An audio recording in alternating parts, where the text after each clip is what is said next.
21 अगस्त 2025 को शाम के लगभग 5:30 बजे के आसपास निक्की भाटी के चिल्लाने की आवाज़ उनके पड़ोसी को सुनाई देती है। सब लोग वहां पहुंच के देखते हैं कि एक 28 साल की मां अपने ही बेटे के सामने बुरी तरह से आग में जल रही थी। वो देखकर सबके होश उड़ जाते हैं। फिर जल्दी जल्दी आग को बुझाई जाती है और निक्की को हॉस्पिटल ले जाया जाता है, लेकिन वहां पहुंचकर मौके पर ही निक्की अपना दम तोड़ देती है। ये केस ग्रेटर नोएडा के सिरसा गाँव का है, लेकिन चौंकाने वाली बात तो तब सामने आई जब उसके 7 साल के बेटे ने बताया कि ये सारी चीजें उसके पापा विपिन भाटी ने की है। लेकिन वहीं पर विपिन के पड़ोसी भी अपना पक्ष रखते हुए बोल रहे हैं कि जिस समय चिल्लाने की आवाज आई थी उस समय विपिन नीचे दुकान पर था। अब सवाल ये उठता है कि अगर विपिन बाहर था तो उसका बेटा ऐसा क्यों बोल रहा है? क्या निक्की ने खुद से ऐसा किया था या फिर निक्की की बड़ी बहन ने कुछ ऐसा किया जो कि उसी घर में रहती थी? और सही बता रहा हूँ, ये केस की सच्चाई सुनकर आपके होश उड़ जाएंगे। तो हेलो दोस्तों, मेरा नाम है अनुराग और आप लोग देख रहे हैं दी डार्क वेदी।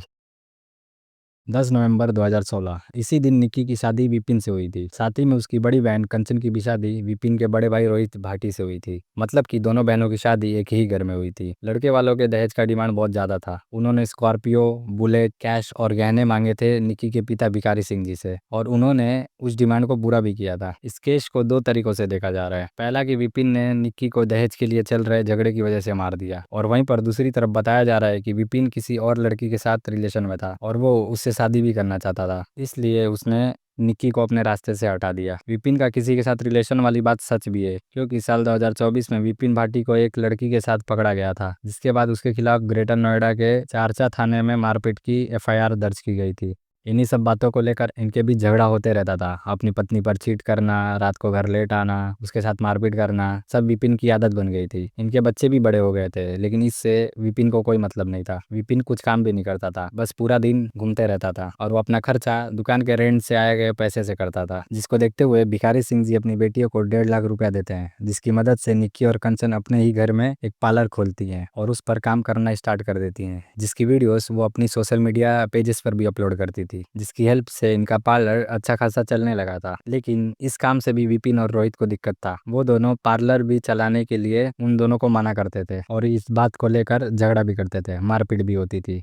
अब इस पॉइंट तक चीजें बहुत ज्यादा खराब हो चुकी थी। अब इन लोगों के बीच झगड़ा और ज्यादा बढ़ने लगा था, लेकिन विपिन की डिमांड अभी भी खत्म नहीं हो रही थी। शादी के 9 साल बाद भी एक लग्जरी कार की डिमांड कर रहा था। वो इस चीज के लिए निक्की के फादर को रोज कॉल करता था और उन्हें धमकी भी देता था कि आप कार नहीं दोगे तो आपकी बेटी को मार देंगे।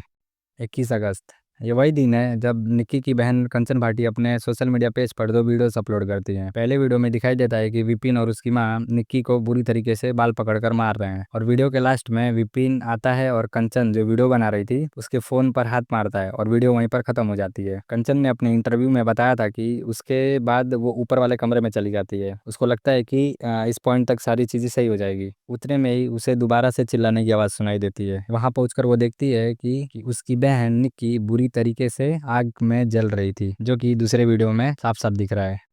कंचन ने अपने इंटरव्यू में ये भी बताया कि जब उसकी बहन जल रही थी तो उस समय तक विपिन और विपिन का परिवार वहां से गायब हो चुका था। निक्की को सही समय पर हॉस्पिटल ना ले जाने की वजह से उसने अपना जान गंवा दिया। लेकिन ये केस जितना सुनने में आसान लग रहा है उतना है नहीं। पुलिस भी अपना काम करते हुए उसके बेटे की दी गई गवाही और कंचन के बताई गई कहानी पर विपिन और उसके परिवार को गिरफ्तार कर लेती है। लेकिन कुछ चीजें ऐसी है जिसको देखने के बाद निक्की की बहन कंचन भी शक के घेरे में आ रही है। इस समय भी वो अपने सोशल मीडिया पर बहुत ज्यादा एक्टिव है। वो निक्की की पुरानी वीडियोस को अपने सोशल मीडिया पर पोस्ट कर रही है, और वो भी एक अच्छे टाइटल, हैशटैग और बैकग्राउंड म्यूजिक के साथ। लेकिन सबसे चौंकाने वाली बात यह है कि 21 अगस्त को जो 2 वीडियो अपलोड की गई थी कंचन द्वारा, उसमें से एक वीडियो जिसमें विपिन और उसकी मां निक्की को मार रहे हैं, वो वीडियो 1 साल पुरानी है। लेकिन दूसरी वाली वीडियो उसी दिन की है। अब उसने ऐसा क्यों किया ये तो किसी को नहीं पता। और वहीं पर विपिन के पड़ोसी वाले भी यही बोल रहे हैं कि जिस समय चिल्लाने की आवाज आई थी उस समय विपिन और उसकी माँ बाहर दुकान पर थे। अब सवाल कंचन पर उठता है कि वो कुछ ना कुछ छुपा रही है, लेकिन उसके बेटे ने तो सब बता ही दिया कि सारी चीजें उसके पापा ने ही की है। अब सारी चीजों को हटाकर देखा जाए तो विपिन और उसके परिवार की गलती तो है। अगर एक जगह पे मान भी लिया जाए कि निक्की ने अपने आप से ऐसा कुछ किया था तो उसे कोई शौक तो नहीं था। उसने उतना सहा था, उतना उसको परेशान कर देते तब उसने शायद से किया होगा, अगर विपिन ने उसे ना मारा हो तो। जो भी है, गलत तो गलत है। अगर इस केस में और कुछ अपडेट आता है तो मैं आप लोगों के साथ जरूर शेयर करूंगा। तो मिलते हैं नेक्स्ट वीडियो में, तब तक के लिए बाय।